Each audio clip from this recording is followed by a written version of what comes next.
అయినా అటు నుంచి ఒకటి దింపిడు ఒకటి దింపినావా కర్పూరాన్ని పక్కకేసి పక్క పడ్డాయి అందుకే చాలా దాకా చూడకేసి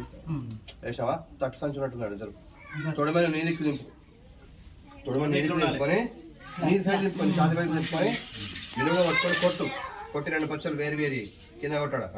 ఫలం మనవర్ధ ఫలం ప్రవర్ధనం ఇది అటు అది ఇటు పలిగిందా గట్టి పట్టుకో కింద కూడా సరే కడప ముందు కొట్టు కింద కొట్టు ఇది అటు దిక్కు ఎడమ చేతి కుడి చేతికి పెట్టి కుంకుమ వేయాలి ఎర్రగా ఇక్కడ పెట్టేది అట్లా ఇది అక్కడ సైడ్ కుంకుమ వేసిన కొబ్బరికాయ కుంకుమ వేసిన కొబ్బరికాయ తీసుకో ఎక్కువైనా కుంకుమ